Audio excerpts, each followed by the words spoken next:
Bueno, buenas noches a todos, buenas noches Ariel, gracias por estar a todos presentes. Voy a tratar de ir un poco más despacio, haciendo el nexo entre los invitados y vos, si puedes escuchar un poco mejor. Zafa, por lo menos el audio, ¿escuchás, Ariel? Te escucho, pero a ver. Te escucho, pero no te escucho bien. Espera un poquito, a ver si puedo mejorar algo acá. ¿Cómo no? Sin que vaya.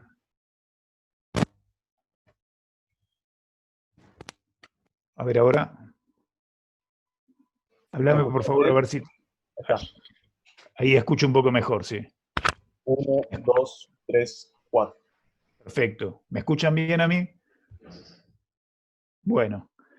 Antes que nada, disculpa por la demora.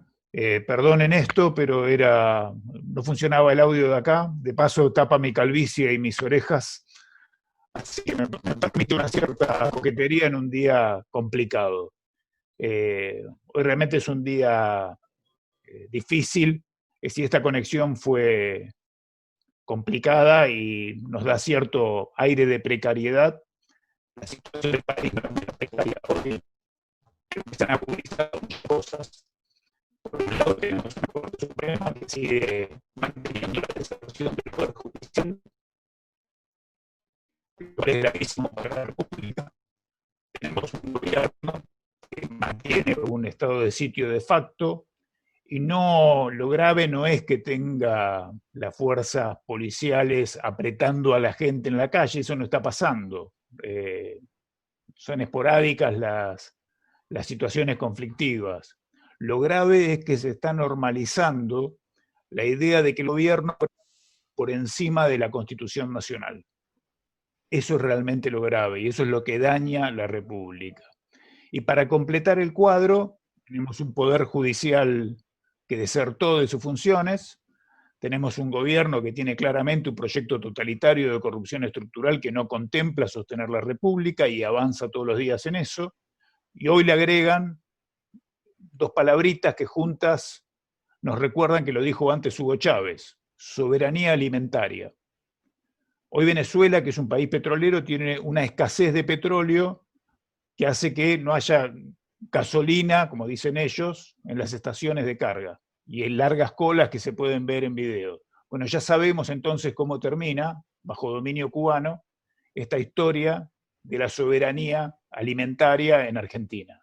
Empieza con esto de Vicentín, pero esto es el comienzo.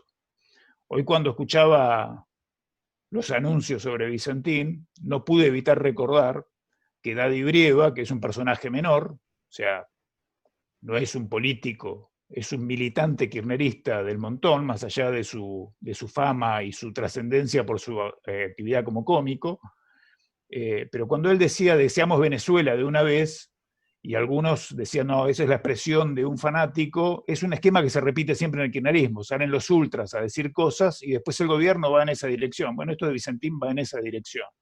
Entonces tenemos que asumir el estado precario de nuestra república, con un poder legislativo que realmente no está a la altura de la circunstancia. Ninguna de las comisiones del Congreso realmente funciona, no hay una voz republicana en el Congreso que se plante frente a los abusos del gobierno, se toman distracciones, enganchan en cualquier distracción que les dejan, pero no van a lo esencial. Yo leo los posteos lo sigo a Mario Negri, que me parece un tipo inteligente, tengo que decirlo, no me parece que sea un nabo, alguien a que uno... pero no va al hueso de la cuestión. Mario Negri critica al gobierno por los abusos, pero no se planta y les dice, este es un estado de sitio de facto, y con esto lo que ustedes logran es normalizar una situación donde el gobierno puede hacer lo que se le dé la gana. Entonces, creo que todo este combo de cosas hace que hoy nos tengamos que hacer una pregunta, más allá de que la charla sea sobre seguridad y Constitución Nacional, que son dos cosas que van juntas, unidas, inseparables. La seguridad, el concepto de seguridad es la situación de hecho en que se encuentra garantizado el estilo de vida propiciado por la Constitución Nacional. Hoy estamos muy lejos de estar en esa circunstancia porque el gobierno, que es quien debería atender a ese fin, se dedica a otra cosa. Entonces la pregunta que deberíamos formularnos es, bueno, ¿qué hacemos? ¿Qué hacemos? porque el cuadro es tan precario como lo he descrito. Alguien podrá aportar alguna cosa más mejor, pero no mejora el cuadro, digamos. Creo que es lo que hay. No sé si alguno de ustedes ve otra cosa y me dice, no, mira, acá hay una luz de esperanza, por favor, díganmelo, se los agradezco de todo corazón, porque yo no veo un buen panorama por delante. No lo veo en ningún aspecto, ni en el social, ni en el económico, ni en el político. Y creo que el espacio en el que nosotros revistamos, que es el espacio republicano, se encuentra realmente muy, muy limitado por este mismo cuadro que describía. En las últimas elecciones, y acá voy a referir hechos concretos, no me parece que tenga sentido entrar en la discusión si me gusta o no me gusta, las cosas son como son. Este espacio, el espacio republicano, los que tenemos compromiso con la República, los que no somos progres ni totalitarios, en las últimas elecciones tuvimos solamente 2 opciones presidenciales. El Frente Despertar con José Luis Espert y el Frente Nos con Juan José Gómez Centurión. Yo voté por Juan José Gómez Centurión. Pero no tenemos ninguna representación en el Parlamento. Y hoy, tengo que decirlo, con el aprecio que tengo tanto por Espert como por Gómez Centurión, yo no estoy para nada conforme con el rol que ninguno de los dos ha desempeñado en esta situación generada a partir de la pandemia de coronavirus. No veo liderazgo en este espacio y la falta de liderazgo contribuye a que nos sigamos desorganizados. Me preocupa mucho cómo vamos a avanzar de acá al 2021 y qué posibilidad vamos a tener de ahí para el 2023. Celebro, y creo que acá hay varios que comparten ese espacio, celebro la conformación del Frente Republicano, del que participa el partido al que estoy afiliado, que es el Partido Autonomista de la provincia de Buenos Aires, junto con el Movimiento Libertario Republicano, el Partido Demócrata de la provincia de Buenos Aires y el Partido Autonomista Nacional, y creo que hay algunas otras agrupaciones. Hoy me hablaban del Partido Anticorrupción, si no me equivoco, creo que se sumó en este tiempo. Así que esa es una gran posibilidad. Hay que seguir desarrollándola, hay que trabajarlo, hay que fortalecer los instrumentos partidarios, que son los que en definitiva van a permitirnos llevar alguna voz a los parlamentos, ya sea el Congreso Nacional o, en el caso específico de la provincia de Buenos Aires, la Cámara de Legisladores, ese antro infame, donde se hizo ley la mentira de los 30.000 desaparecidos. Ahí hay que poner una voz republicana, porque cosas como esa van a seguir saliendo de ese espacio si no estamos organizados para llevar nuestra voz ahí. Entonces lo vamos a seguir padeciendo siempre. Tenemos que organizarnos para tener voces que nos representen en el Congreso Nacional y en las legislaturas provinciales. Quiero que esto sea una ida y vuelta, así que voy a presentado así la cuestión. Agradecería las preguntas para que esto sea como un ping-pong y todos podamos participar. Aparte, hoy es un buen día para hacer catarsis también. Yo estoy recaliente, no sé ustedes, pero la verdad francamente estoy casi sacado. Totalmente. A los que son nuevos, digamos, en la plataforma de Zoom, en el icono de participantes, hay un subícono que dice levantar la mano, así que lo podemos ir aplicando para que podamos hacer las preguntas, o directamente en la parte de chat la dejamos y las vamos contestando con Ariel. Jorge Lago, te habilito el audio. Buenas noches, Ariel. ¿Cómo estás vos? Jorge Lago de Pilar, Buenos Aires, te está hablando. Ya nos conocemos porque en varias oportunidades nos vimos, estuvimos reunidos y trabajando por lo mismo, por este espacio del frente que, bueno, nos eleva un poco el espíritu y que lo celebramos.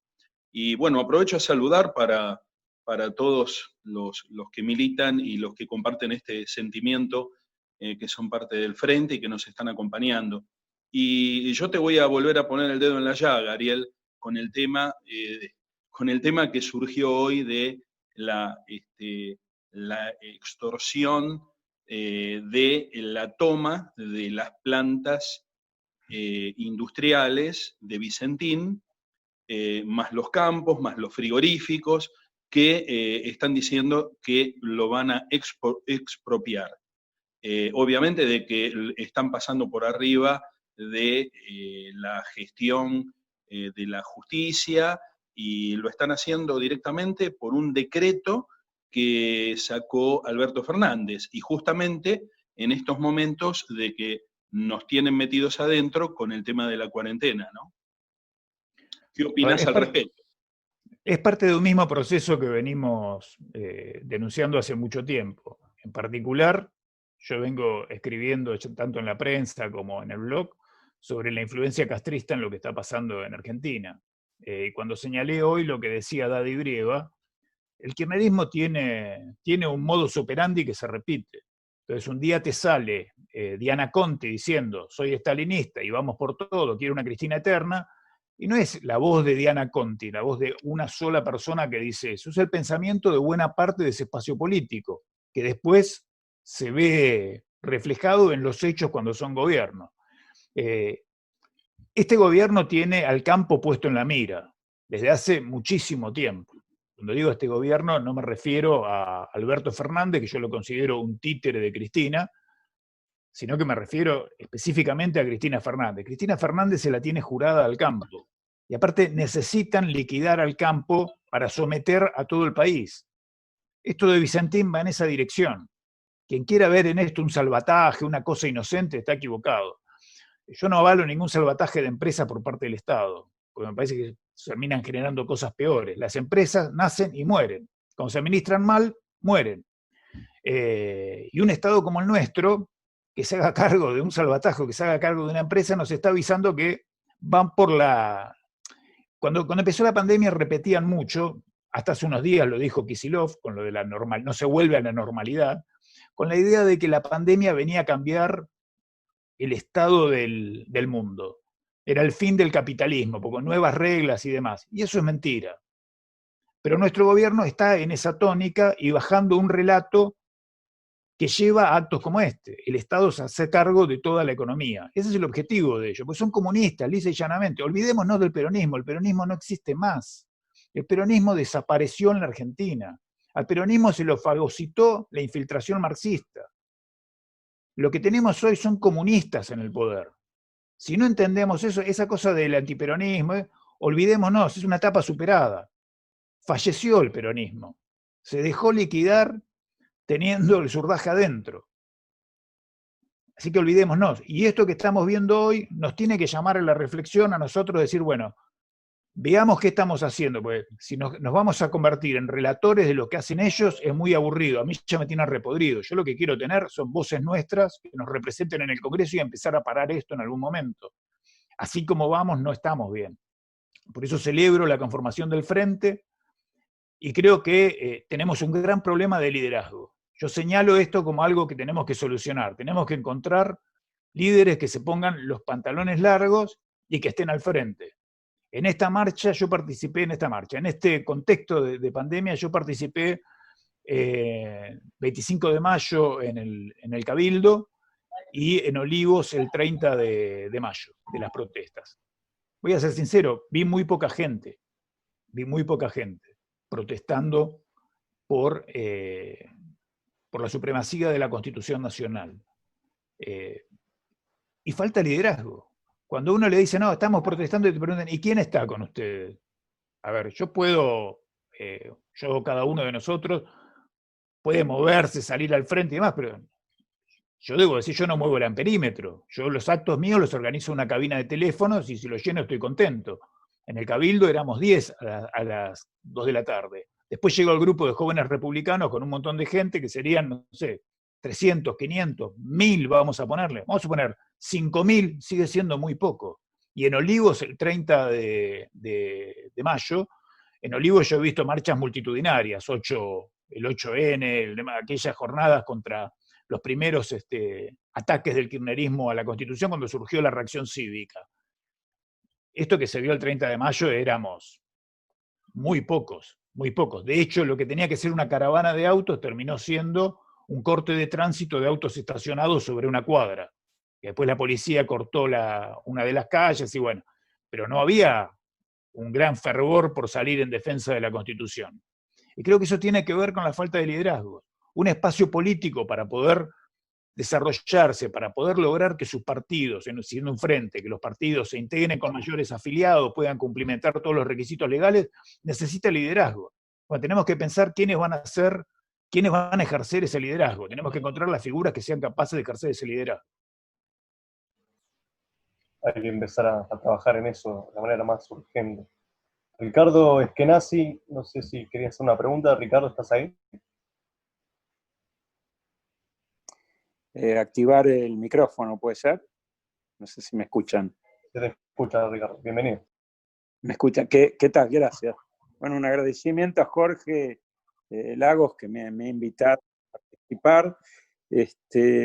Bueno, yo conozco bastante algo del Grupo Vicentín, porque soy productor textil, y el Grupo Vicentín tiene la empresa algodonera Avellaneda, que formaban parte de un grupo importante, o sea, tenían una parte importante de recolección de algodón, son fibreros, y después el Grupo Vicentín compra la empresa de Usal, de Ornequian, porque él compra el medio de cable. Lo que yo creo que el Grupo Vicentín hizo mal uso de los créditos que le dieron, pero por otro lado, este gobierno de izquierda, de zurdos, de trotskista, indudablemente se están apoderando, se quieren apoderar de todas las empresas, pero lo que yo veo que la miserialización, hacer de miseria con la pandemia, arruinar gente y empresas, creo que va a llevar a repetir esto en muchísimos más casos de empresas más chicas y más grandes. Yo no lo creía, pero ahora sí lo estoy creyendo, que esto de no trabajemos, quedémonos en casa, te mandamos la plata de los sueldos, que la mayoría no lo recibe, o te decimos que no te vamos a cortar la luz. En definitiva, me parece a mí que es el engaño, que van por todo, y que van por todo mal, porque van a arruinar a nuestro bendito país. Y la verdad que el campo, que es el productor fundamental, que hoy puede generar bienes para esta Argentina, esto que han hecho con Vicentín, que también quiero decir y pregunto, DNU, bueno, el Congreso tiene que aprobarla, apropiarse de expropiación de esto, o es tan fácil, esto es mío y se terminó, esto es nuestro, es del Estado y se terminó. ¿Quién va a aprobar esto en el Congreso? En realidad no es tan fácil. Estas cosas requieren aprobación. El problema es que lo que tenemos en el Congreso, y es lo que nos demuestra tristemente la respuesta de la sociedad y de las instituciones frente a la pandemia. Las instituciones por la gente que está dentro de las instituciones. O sea, el repliegue del Poder Judicial, el repliegue del Poder Legislativo, la figuración absoluta del Poder Ejecutivo, hacen que estas cosas uno no puede esperar que esto lo vayan a parar en el Congreso. Ya te lo largaron y lamentablemente va a ser muy difícil que no lo aprueben en el Congreso. Porque después, si uno tuviera otra posición, o sea, si Cambiemos fuera otra oposición, una oposición dura, una oposición republicana, responsable, uno podría decir que va a haber una pelea en el Congreso. Pero Cambiemos son tipos como Lipovetsky. O sea, esa es la realidad. Puede haber algún nombre valioso, pero son progres, y los progres se subordinan siempre a los zurdos. Siempre. Porque encuentran, no, porque es para preservar las fuentes de trabajo. Sí, para preservar fuentes de trabajo inmediatamente ahí, destruyendo un montón de otras fuentes de trabajo que van a caer en la volteada. Porque esto, y creo que haces bien en percibirlo así, es un ataque sobre el campo. Es un ataque sobre el campo. Porque el campo representa muchas cosas que el kirchnerismo no acepta. Diría que representa todo lo que el kirchnerismo no acepta. El kirchnerismo no acepta, como buena nomenclatura comunista, no acepta otro grupo de poder, otro grupo de concentración de riqueza, como les gusta decir a ellos, que sean ellos mismos. O sea, nadie cuestiona del kirchnerismo la riqueza de Lázaro Báez, de Cristina. Es más, dicen si roban, ellos respetan a los que roban. Y otra vez, porque hay todo un sistema a partir de eso que es como, bueno, la última migaja que le cae a un pobre allá, en la cabecita de esta gente justifica todo el robo de los que están arriba. Para frenar esto, lo que nosotros podemos hacer es fortalecer nuestra organización política y hacerlo de forma sensata, con un proyecto sensato de búsqueda del poder. Necesitamos pisar cada uno de los congresos que existen en la República. Necesitamos estar en cada Cámara de Diputados, si es posible en cada Cámara de Senadores. Necesitamos estar ahí a nivel nacional y a nivel de las provincias. Por lo menos para tener una voz y poder decir a la gente, acá estamos. Hoy estamos totalmente mudos ahí. Por eso no va a haber una voz que se alce. Capaz alguno busque la figuración por el lado, y va a venir más por el lado de tratar de presentarse frente a parte del electorado como un defensor republicano que por convicciones. Yo no creo en las convicciones de la gente que está en Cambiemos. En los 4 años que estuvieron de gobiernos, y habiendo sido funcionario durante 1 año y pico de ese gobierno hasta que presenté mi renuncia, luego me convencí que esta gente no tiene convicciones. Esta gente son lo mismo que los otros, tratando de decirte que no. Totalmente. Creo que Eric, si no mal recuerdo, tiene una pregunta. Sí. ¿Cómo va? ¿Se escucha bien? Perfecto. Sí, te escucho bien. ¿Qué tal? ¿Cómo te va? Sí, yo quería saber si esto viene, o sea, más allá de estas expropiaciones y esta obligación de cierres, si lo llegué a saber como si fuera algo extenso, más allá de cómo es la cuarentena en sí.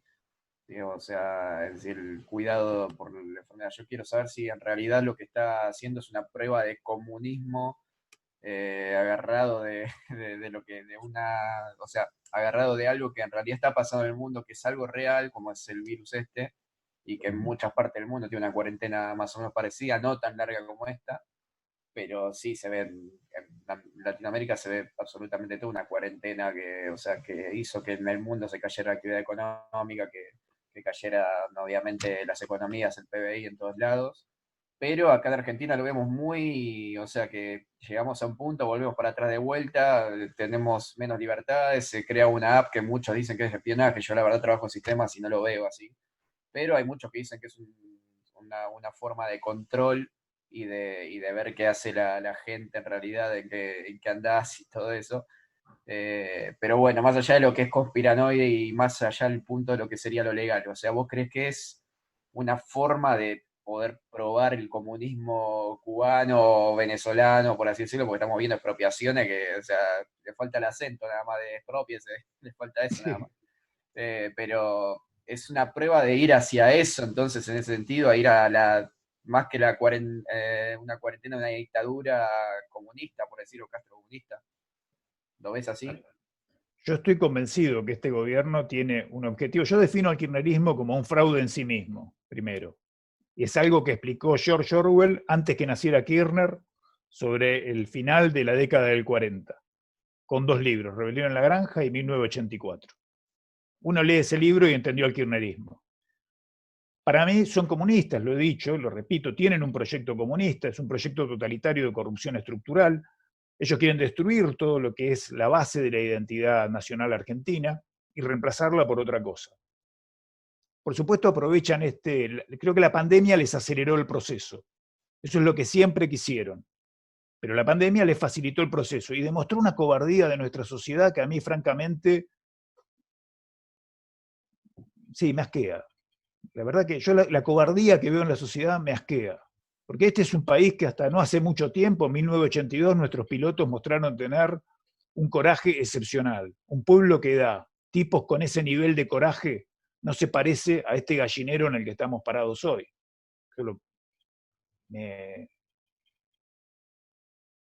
Me deja sin palabras cuando uno dice, ¿qué reacción? ¿Dónde está cómo puede ser?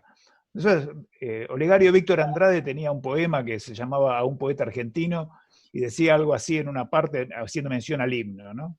Y decía en una parte como, recuerda sol de mayo los días inmortales que en tórridos desiertos, en yermos arenales, corrían esos héroes del mundo admiración, y en medio del combate cantaban arrogantes en pos del enemigo lanzándose triunfantes el himno de los libres al humo del cañón. ¿Qué nos pasó?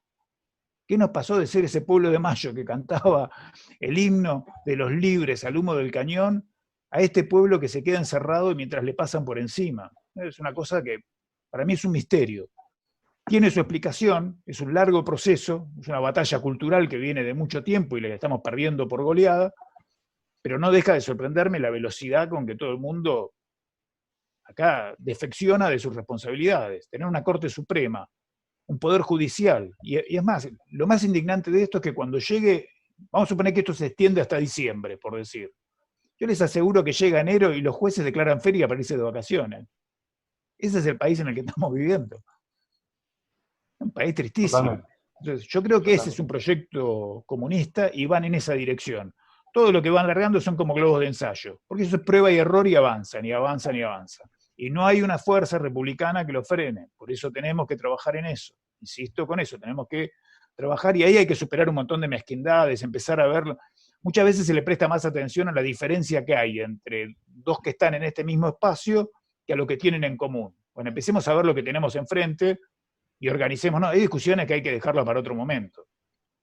Hay discusiones que realmente no tienen mucho sentido. Ahora ponerse a discutir con otro, de decir, yo soy más liberal que vos sos más liberal que yo, lo mismo para los nacionalistas, de los conservadores. Es una discusión de otro momento, muchachos. Ahora tenemos que tratar de aunar fuerzas, primero para tener una voz que nos permita referenciarnos en algún lugar, que hoy no lo tenemos.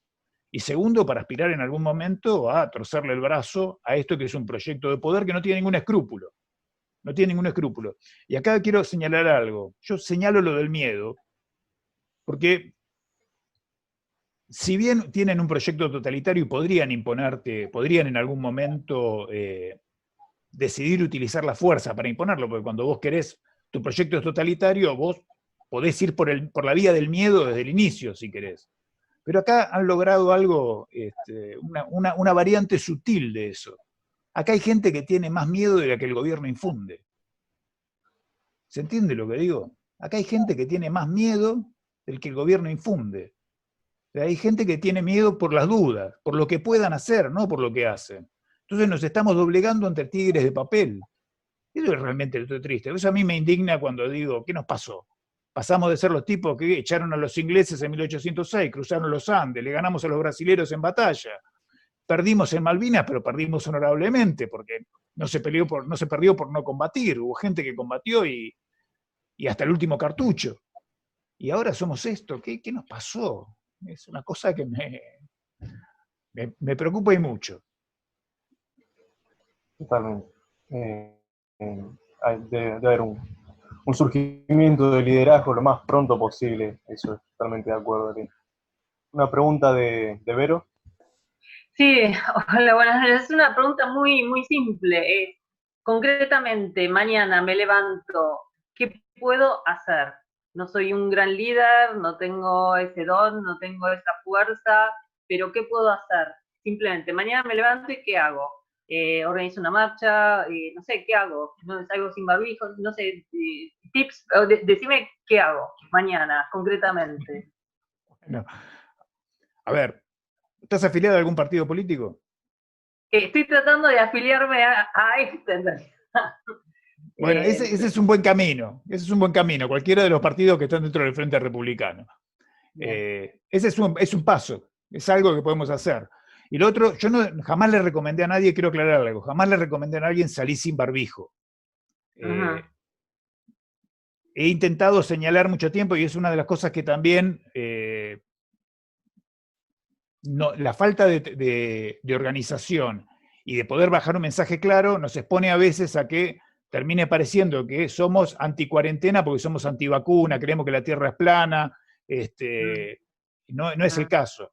Lo que desde mi espacio de difusión, ya sea publicando en el diario La Prensa o en el blog o en las redes, he intentado de inculcar es una resistencia responsable. Es decir, tomá todas las medidas de precaución, porque la pandemia existe, yo no digo que no existe el coronavirus. Además, yo soy asmático. O sea, al principio, cuando se hablaba de que los asmáticos, yo grupo de riesgo.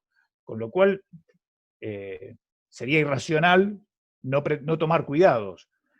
El argumento es, ¿por qué motivo el gobierno decide enfrentar esta pandemia por fuera de la Constitución Nacional? O sea, poniéndose él por encima de la Constitución Nacional. Si vos tenés que tomar medidas excepcionales que implican suspender derechos y garantías constitucionales, como las del artículo 14, que es la mencionada en el DNU, establecer el estado de sitio. Un gobierno que establece el estado de sitio está señalando, está afirmando su vocación de cumplir la Constitución Nacional. Suspende los derechos subordinado a lo que dijo el constituyente. Un gobierno que reacciona de esta manera, el gobierno es un poder constituido, tiene que moverse dentro de los límites y márgenes que le delimitó el constituyente. Al decidir de esta manera, al ponerse por fuera de la Constitución, está normalizando una situación de incumplimiento constitucional. Y le dice a la gente, yo puedo hacer lo que quiera. Eso es lo que está haciendo el gobierno con esto.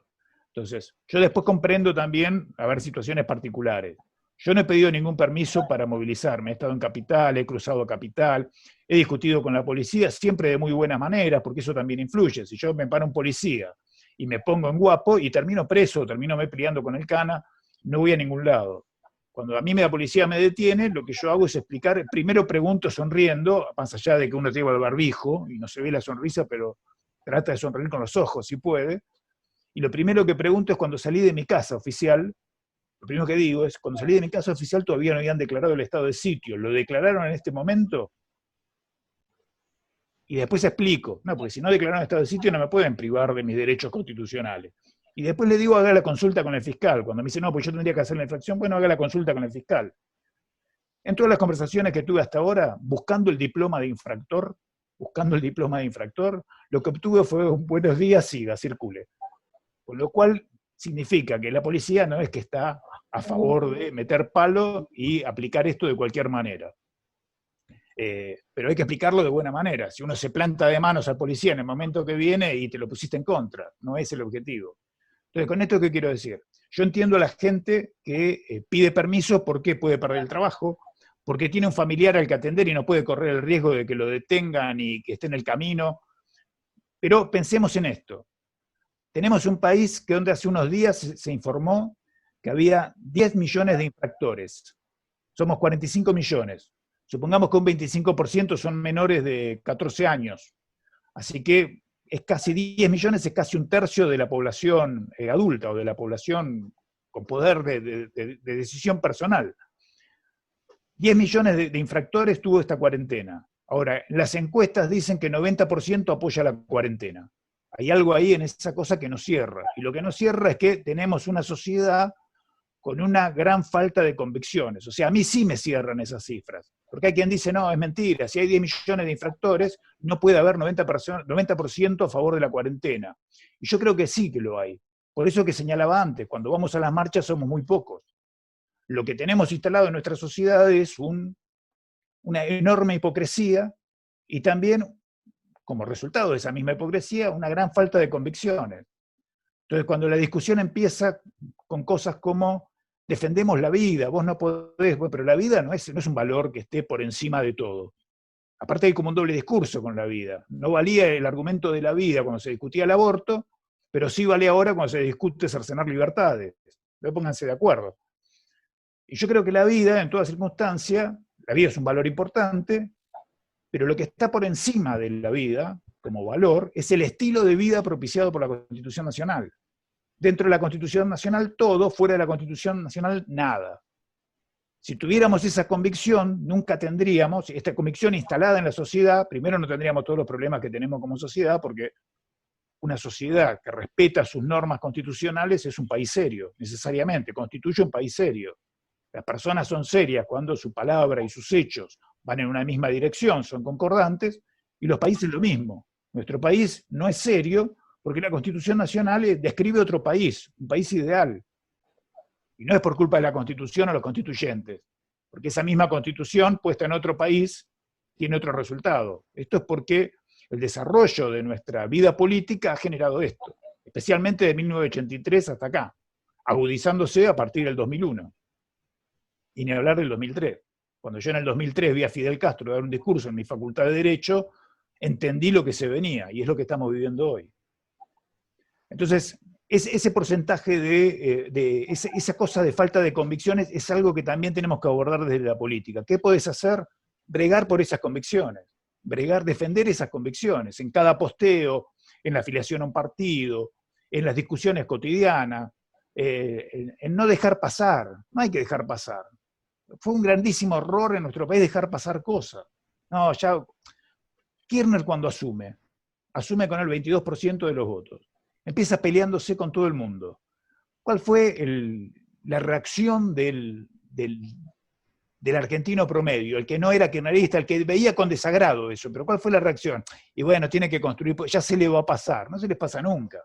No se les pasa nunca. Y al mismo tiempo eso enseña que esta es una sociedad donde si no peleás, no existís.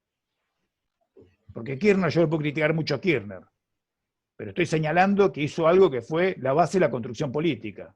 Pensás eso, decilo, pelealo. Más allá que yo piense que él, su discurso termina finalmente en abrazarse a las cajas fuertes. Eso estoy convencido. Pero más allá de eso, el tipo dio una clase política de cómo se construye poder en la Argentina, peleando. Si nosotros no somos capaces de entenderlo y nos vamos a quedar esperando, no, hay que pelear todos los días en cada espacio que aparezca. Y en este pelear, en este defender convicciones, tenemos que encontrar líderes carismáticos, con capacidad de convocar a otras personas y de hacer crecer el espacio, pero que tengan esa misma convicción. Esta es una sociedad que no tiene convicciones, pero las puede tener si logramos conformar un espacio que las defienda fuertemente con coherencia. Esa es la apuesta que yo veo a futuro para nuestro país.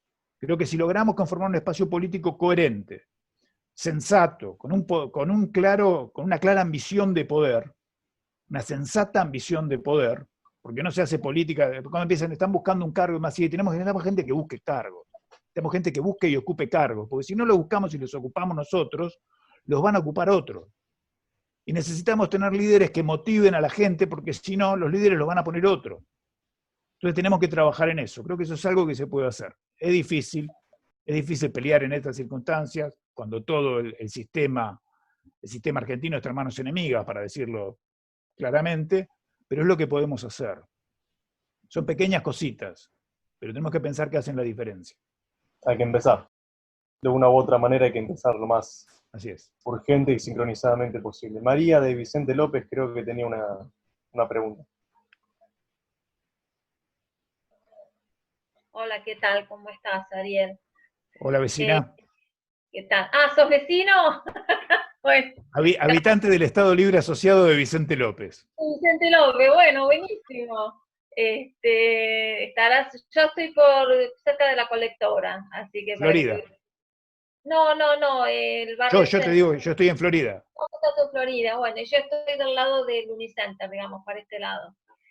Ariel, suscribo todo lo que decís, es así, yo lo he vivido en la Universidad de San Martín, me di cuenta en el 2012 ya cómo venía esta mano, por lo que me bajaban línea los profesores.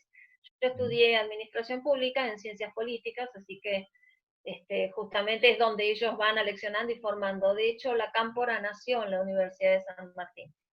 El diputado Grosso fue el primero en ponerse la remerita de la Cámpora en el 2012 y hacer reuniones políticas en el bar, que yo lo he visto, y digamos que es ahí donde empezó toda la historia, después del fallecimiento de Néstor Kirchner. Ese es un dato. Por otro lado, en cuanto a lo que decís, que la idea de que, bueno, esta cuestión de expropiar Vicentín nos quiere llevar justamente a un comunismo, es real, es así, también lo suscribo, porque ellos tienen la consideración de que las empresas no tienen por qué ganar dinero, que las empresas tienen que servir a la población. El problema es que no se dan cuenta que para poner una empresa hace falta capital, y la palabra capitalismo representa justamente el capital. Por lo tanto, es como que tienen un doble discurso. Entonces, ante el doble discurso, ellos tienen una técnica que es la de modificar la realidad.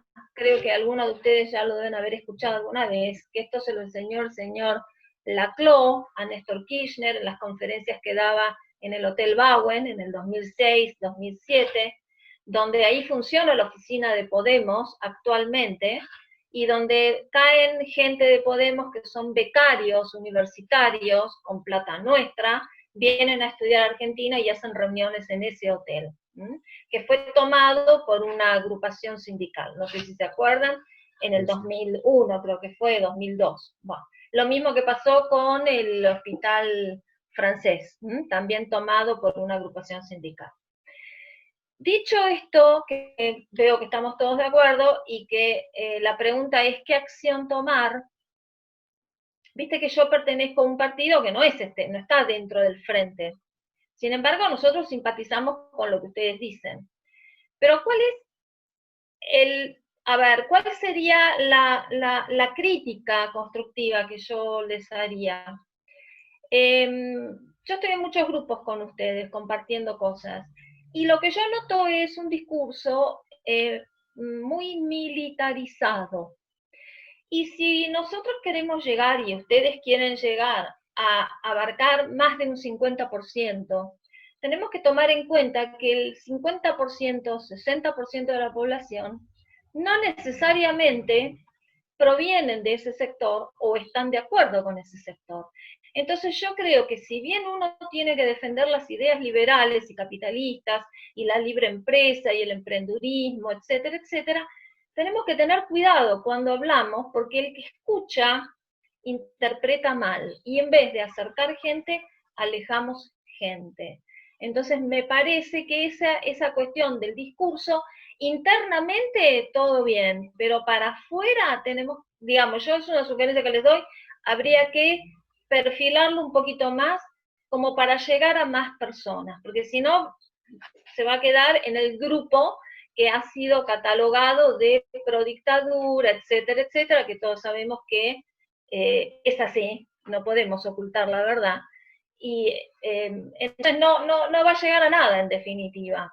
Con esto no estoy pinchando el globo, estoy advirtiendo lo que escucho afuera, ¿sí? Cuando salía más que nada, ahora que estoy tan adentro, como que es un poquito menos lo que uno puede comunicarse, ¿no? A no ser por estos medios.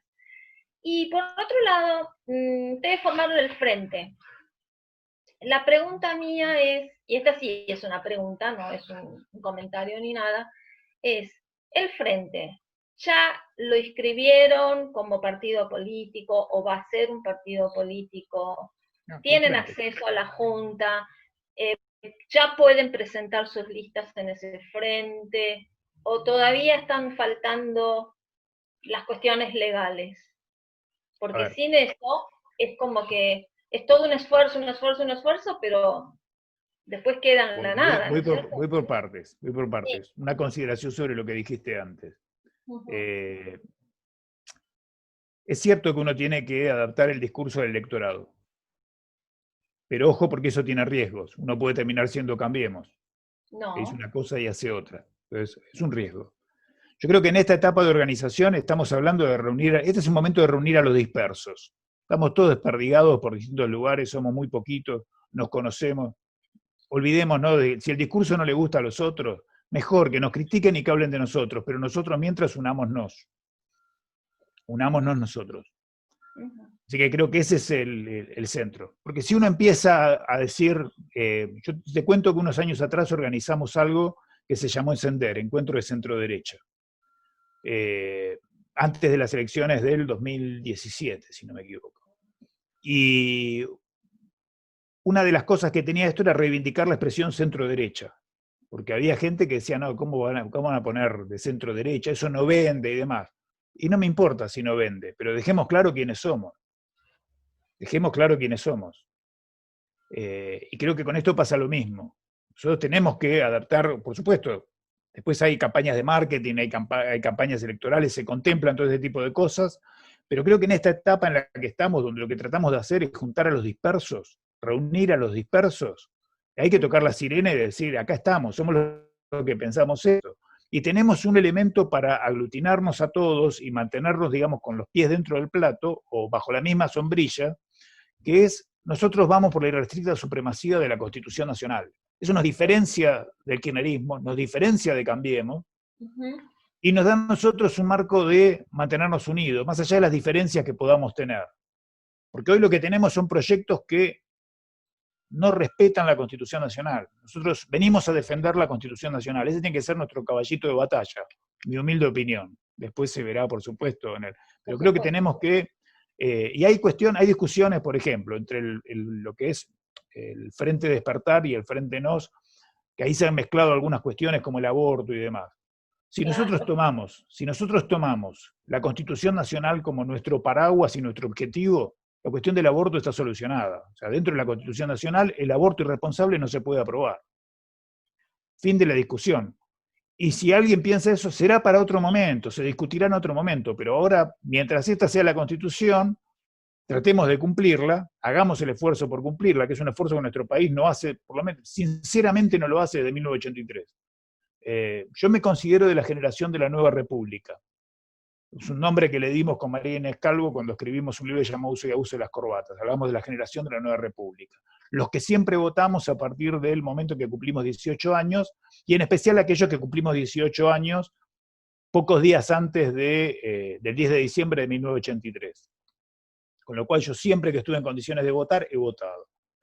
Y pensábamos que esa generación iba a ser, con cierta inocencia de nuestra parte, digamos que ha sido desmentida por el tiempo, pero soñábamos que esa generación iba a ser protagonista de una epopeya por una república que se volvía a construir casi emulando a la generación del 80.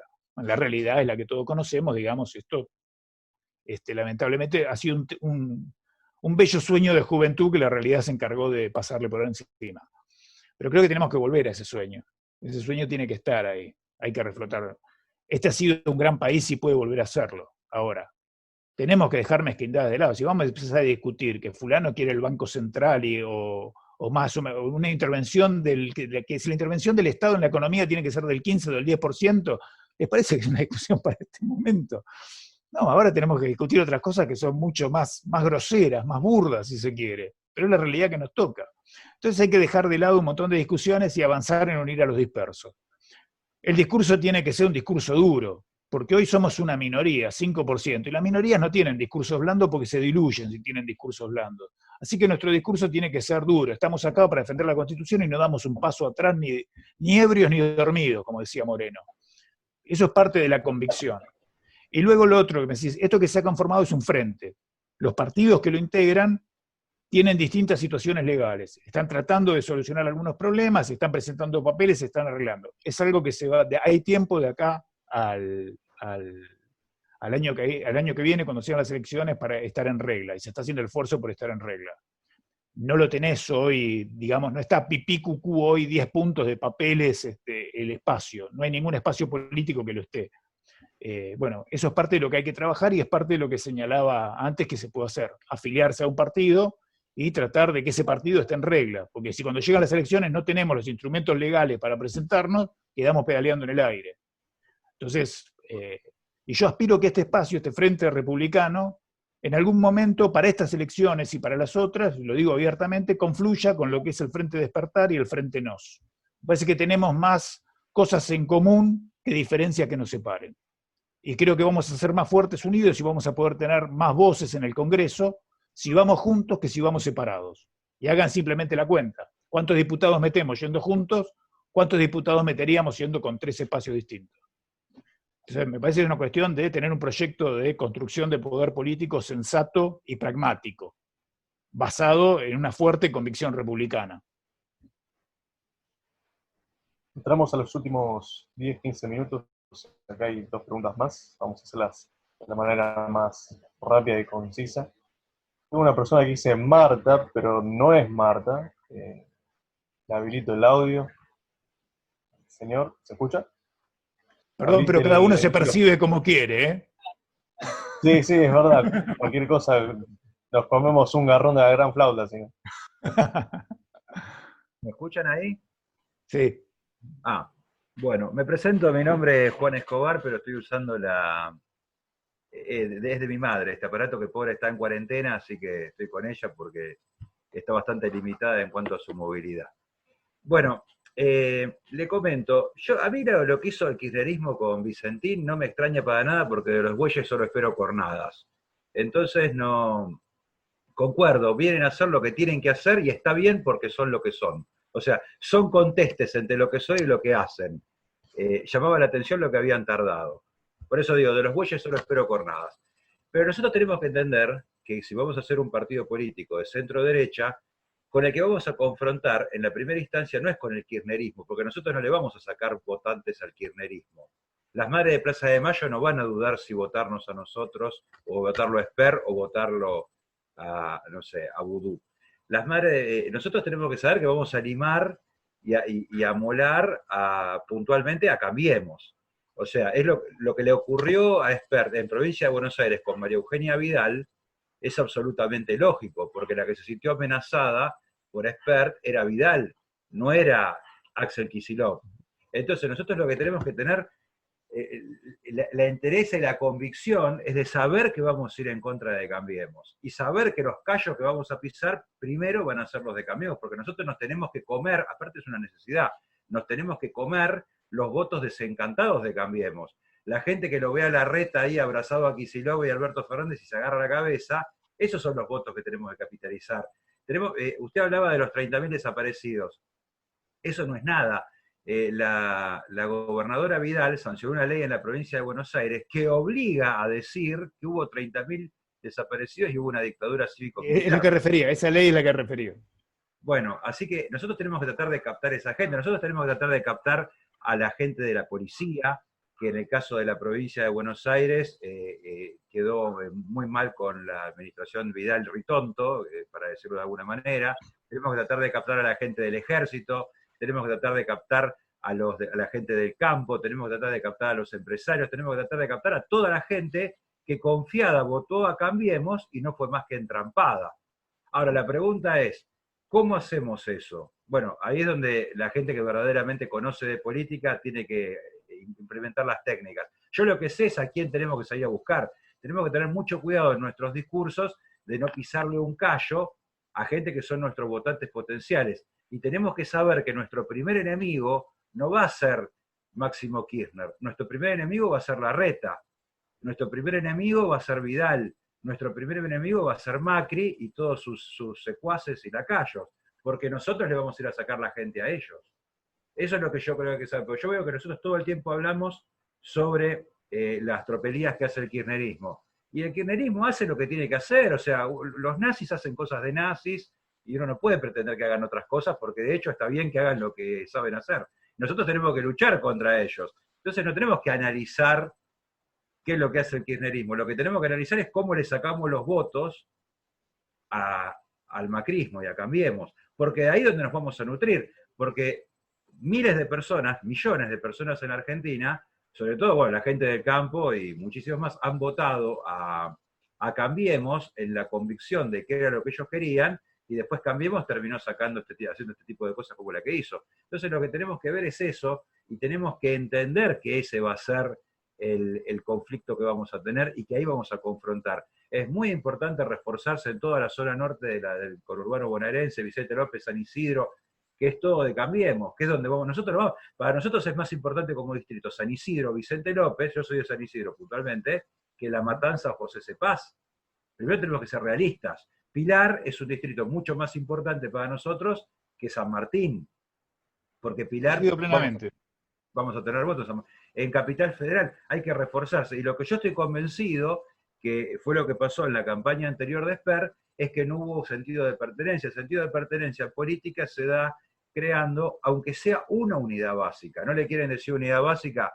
Díganle centro de reunión política o no sé, o aguantadero, como se les ocurra, pero hay que tener un lugar, ahora cuando termine esta pandemia que tan bien le ha venido al gobierno, hay que tener un lugar donde cohesionar y darle participación política. No se puede una semana antes de las elecciones llamar a la gente para pedirle que sean fiscales de mesa cuando ni siquiera le pidieron, ni siquiera lo llamaron para ver cómo andaban y qué pensaba. Yo particularmente pertenezco a una organización, soy el secretario de comunicaciones de Alutara, que es la organización que representa a los tiradores y legítimos usuarios de armas de la República Argentina. En la Argentina hay 750.000 tiradores. ¿Escucharon cuántas personas hay?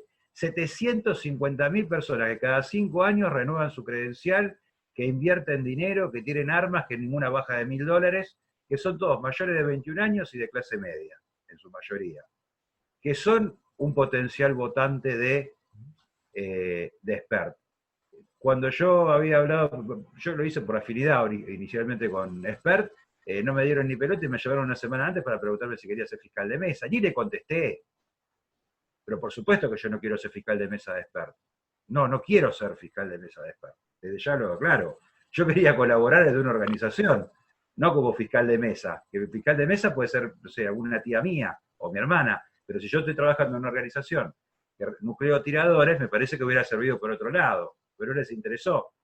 Ahora veo que hay otro encare con la gente del campo, veo que hay otra forma de pensar, pero es necesario tener un local, hay que conseguir un local donde fuera y hacer charlas y empezar a traer gente para tener referentes. Porque si no, ni siquiera, o sea, trabajando por Zoom, por Twitter y trabajando por computadora, sacando el problema de la pandemia, ni siquiera podemos cohesionarnos como diferentes organizaciones. La realidad no se reemplaza por ninguna pantalla. Coincido plenamente, la realidad no se reemplaza por ninguna pantalla. Hay que aprender del peronismo. El peronismo ganó porque ganó la calle. Y Vidal le ganó al peronismo porque salió a Timbré y le ganó la calle. O sea, al peronismo se le gana ganando la calle. Ahora que decís hay que aprender del peronismo, busquen en YouTube, hay un video mío de un evento que fui uno de los organizadores y se llamaba Liberales de la Diáspora al Movimiento. Mi exposición en esa charla se llamaba Aprender del peronismo. Coincido plenamente con lo que señalaste. A ver, hay una cuestión, yo lo pondría en un proceso así. Coincido plenamente que nosotros tenemos que ir a buscar los votos que eran de Cambiemos, que fueron a Cambiemos, y que son los desencantados de Cambiemos. O sea, esto es un proceso de 3 etapas. 1, reunir a los dispersos. Organizarnos de modo coherente, con un proyecto sensato, mantener un discurso unido, eliminar asperezas, lo que ya mencionamos. 2, ir a buscar ese voto, ir a quebrar Cambiemos. Tenemos que sacarle la gente a Cambiemos. ¿Cómo se hace? Pegándole al kirchnerismo todos los días, porque esa gente quiere que se le pegue al kirchnerismo todos los días, y no dejándole pasar una a Cambiemos, y señalando que son lo mismo, y que son funcionales al kirchnerismo. La dirigencia de Cambiemos es funcional al kirchnerismo, son tipos como Lipovetsky, son tipos como Larreta, que lo basurean en la cámara y no mueve un dedo, Entonces, hay que trabajar ahí, y creo que ahí tenemos una gran posibilidad de crecimiento. Coincido plenamente que ese es el camino, es el votante que tenemos que ir a buscar. Ese también fue el gran error de Cambiemos. Cambiemos quiso gobernar buscando congraciarse con los que nunca lo iban a votar. Por eso nos sentimos muchos traicionados y desde muy temprano. Para mí fue un punto de inflexión, fue decir, bueno, basta de esos tipos. Primero, yo le doy mucha importancia a la cuestión de la lucha antisubversiva. Porque lo que se jugó ahí, más allá de las críticas que pueda tener a los métodos empleados, eso es otra historia.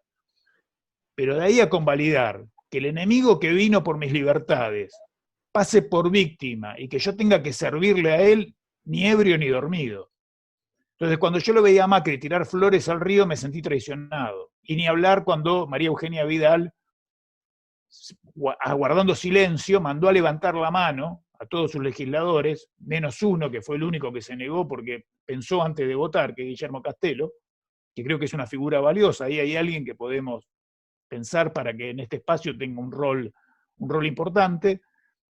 Guillermo Castello se negó a votar la ley de los 30.000 desaparecidos, la ley de la mentira. Entonces, y después de eso, obviamente hay que esperar, nosotros no le vamos a quitar votantes al kirchnerismo. Eso vendrá en otro momento si logramos fracturarlos y dejar en claro que, por ejemplo, no son peronistas, son comunistas. Porque también hay otra cuestión que se ha jugado muy mal, que es la cuestión del antiperonismo.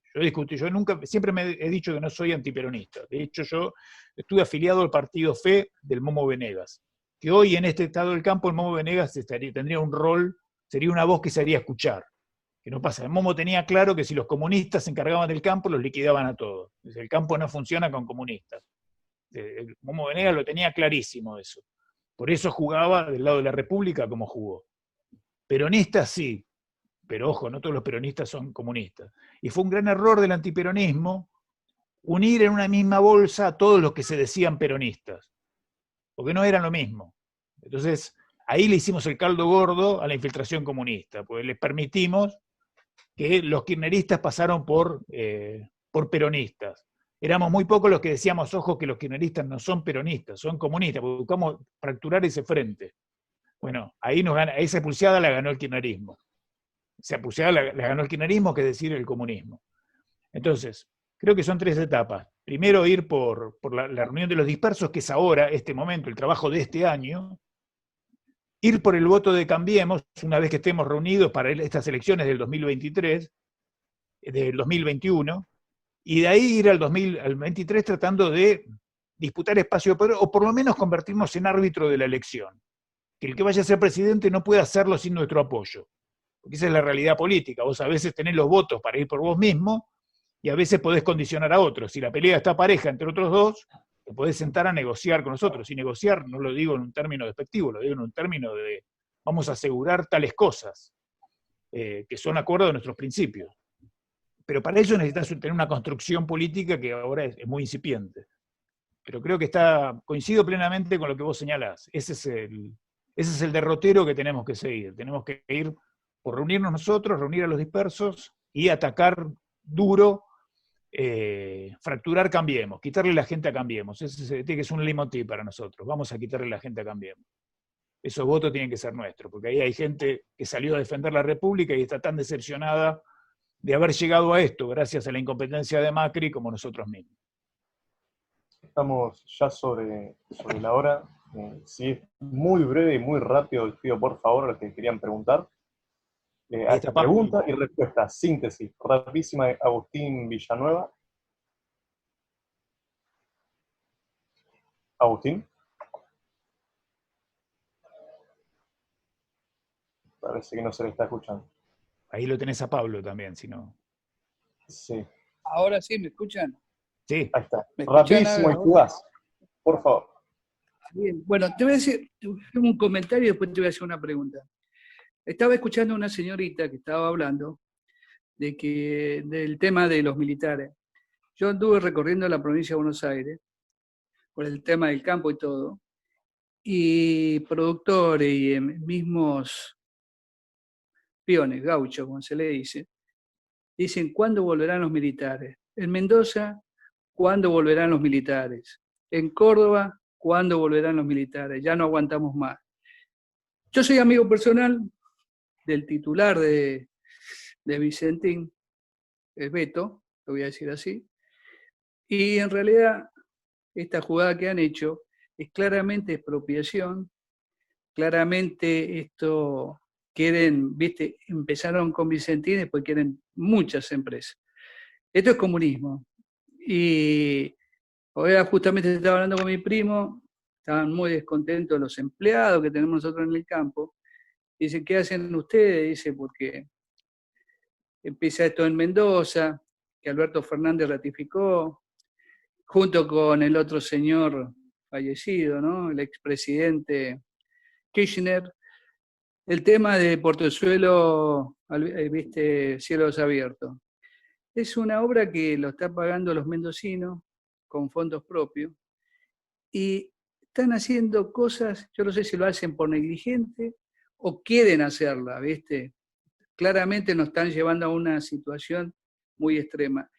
Y yo cuando en el 83 empecé a quería ver cómo era la democracia, yo tenía muchas ilusiones y todo lo demás. Y después me quedé realmente sorprendido que el argentino no lo podemos subestimar. El argentino, cuando menos lo piensan, va a salir y va a salir estallando muy fuerte y esto va a ser un problemón. Yo creo que nosotros tenemos que defender la democracia y sacarlos a estos lo más antes posible. Yo soy conservador en realidad, ¿viste? Y en realidad apoyé mucho a López Murphy, bueno, y después me parece que lo que él dice es lo que aplicaría para hacer una reforma, ¿viste? Bajar impuestos y al campo ayudarlo, que es la única salida que tenemos. Y que no tenga miedo la señora que diga que mucha gente no queda en los militares, son algunos dicen eso. Hay muchos que no, a veces no dicen, pero están deseando que haya alguien con mano fuerte. Eso, y bueno, Ariel, tenés mi apoyo, Jorge Lago, que es un amigo, lo sabe. Y bueno, esa es mi opinión. Y la pregunta, que hay que trabajar, caminar, y cuenten con nosotros, con la gente del campo. Mirá que hay muchos, y Jorge lo sabe, que apoyamos el tema ese, aunque hay algunos consocios que creen que Macri, por su tío más que nada, por Blanco Villegas, ¿no? Por eso, pero de todo modo, a mí Macri me defraudó, realmente me defraudó, igual que María Eugenia, no te dejaba un minuto, pasar un minuto que vos te atrasaras y ya te querían confiscar, embargar las cuentas. Así que María Eugenia también, viste, me defraudó. Y bueno, hay que meterlo. Y el Momo Venegas lo conocí, realmente estuve charlando con él. Me pareció un tipo que una lástima que se haya perdido, y ahora este hombre que está en el lugar de él, no sé, es una incógnita. Y bueno, hay que hacerlo, como vos decís, abrir un comité, o viste un lugar donde se siente la gente a opinar, y bueno, y adelante. Así que bueno, gracias. Ahí me hiciste acordar algo que quería decir en la intervención anterior. Es importantísimo abrir lugares físicos, comités, unidad básica, llámenlo como quiera, centro cívico, como decía en su momento la UCD, pero es necesario espacios físicos, lugares de reunión concretos, donde uno puede decir, acá estamos. No hay nada que reemplace la realidad. Ahí estaba Pablo también con una pregunta, no quisiera que quede... Hay varios que quieren preguntar, les pido mil disculpas. Ariel, cerramos con Pablo, dejanos tus redes, por donde te puede contactar la gente. Haceme este paréntesis, por favor. Bárbaro. Pablo. Ahí está. Hola Ariel, hola a todos. Muy breve lo mío. Primero, ¿el Frente Republicano está en condiciones legales de presentar candidatos para el 2021? Lo confirmó Luciano Silva hace 72 horas. Así que se pueden presentar listas y candidatos. Dejo eso como aclaración. 2. Una observación. Ariel, coincido que hay que a los dispersos captarlos. Y sugiero y propongo que así como nace el Frente Republicano, que el Frente Republicano sea el nombre. El apellido tiene que ser Frente Republicano Anti-K, como una manera de aspirar y de tomar a todo el universo anti-K y hacer un gran frente colector. Tercero, a vos, en calidad de abogado, y sabiendo que la justicia está cooptada y tomada por justicia legítima y el avasallamiento de la Constitución, si hay alguna presentación formal, algún instrumento legal ya presentado en la justicia para frenar estos DNU o declararlos de alguna manera no constitucionales, si hay algún mecanismo de facto hecho para frenar esto. Nada más. Bueno, a ver, respecto del Estado de poder ir con un... No, primero te quería contestar esto, casi me olvido. Yo no creo que sea bueno definirse por el anti. A mí no me parece bien que el frente se llamara Frente Anti-K, porque sería como darle... Eso tiene que salir naturalmente. Porque si uno empieza a jugar con el anti, el otro te termina definiendo a vos, y eso no es bueno, digamos. Uno tiene que asentar sus convicciones, es decir, nosotros somos esto, por añadidura estamos en contra de esto. Lo mismo decía del antiperonismo. Si yo me pongo en que soy antiperonista y voy a cometer un montón de errores, y acá se han cometido errores graves en nombre del anti. Entonces, yo preferiría que eso esté en el discurso, que esté algo claro, que surja, pero que no sea algo explícito. Eso por un lado. Y en cuanto a lo que se puede hacer, la situación institucional argentina es tan compleja y está tan dañada las instituciones, que hace 10 años, más de 10 años ya, el Defensor del Pueblo de la Nación, que es un órgano constitucional, está acéfalo, lo que significa inutilizado. ese defensor del pueblo sería un personaje central hoy para que cualquier ciudadano pudiera presentarse y decirle: vea, defensor del pueblo, el gobierno declaró un estado de sitio de facto, defienda mis derechos, preséntese, y él tiene legitimación procesal. Como hace 10 años pasaron varios gobiernos, 10 años que no hay defensor del pueblo de la nación, no tenemos esa herramienta. Ahora, ¿qué sucede cuando yo, abogado, me presento a la justicia y planteo esa situación? Yo lo hice como abogado cuando Cristina Fernández estableció por un DNU el Ministerio de Cultura. Yo hice una presentación y lo que planteé al juez fue: mire, en esta situación yo iría al defensor del pueblo de la nación y le diría, este DNU es inconstitucional, está violando derechos, hacía toda una exposición, y la justicia me responde como si el defensor del pueblo de la nación existiera, estuviera en el cargo, a eso me refiero, y que yo hubiera presentado, me niega a mí la legitimación procesal. Eso pasaría hoy mismo también. Por eso digo, es muy difícil hoy torcerle la mano al sistema por el Poder Judicial. Y segundo, démonos cuenta, la Corte Suprema se ha plegado a esto, ha retirado al Poder Judicial, así que es muy difícil. Bueno, para finalizar, gracias a todos por la paciencia al inicio y por el entusiasmo a lo largo de la charla. Agradezco realmente el intercambio. Es raro, si no, hablar frente a la pantalla, uno se siente muy solo, digamos, es una cosa horrible. Yo prefiero es como estar en cuarentena, Ariel. Claro. Es como, pues, prefiero realmente, extraño esa cosa de poder hablar y buscar una cara amigable en el auditorio cuando uno, son pequeños trucos que enseñaban en oratoria. ¿Dónde te podemos encontrar en las redes, Ariel? Bueno, en Twitter me tienen como @plumaderecha, en Facebook como Ariel Corbat. Mis dos blogs son Un liberal que no habla de economía, porque eso soy un liberal de derecha, escribo en el blog La Pluma de la Derecha, y tengo otro blog que es Un liberal que no habla de economía. Creo que ya hay muchos liberales que hablan de economía, no se necesitan más, digamos, hay que ampliar un poco el espectro. Y los martes he vuelto a publicar en el diario La Prensa la columna Claves de la Seguridad. Así que bueno, a disposición de ustedes, y bueno, tratemos de pelear juntos en esta para que nuestro país sea un poco más parecido a lo que soñaron aquellos que lo fundaron. Por favor, abogado, ex-CIDE, columnista en Diario La Prensa, queridos invitados, muchísimas gracias por estar. Ariel, de nuevo, muchísimas gracias. Ustedes. Y la próxima charla espero que sea presencial. Ojalá. Buena velada a todos. Gracias por estar.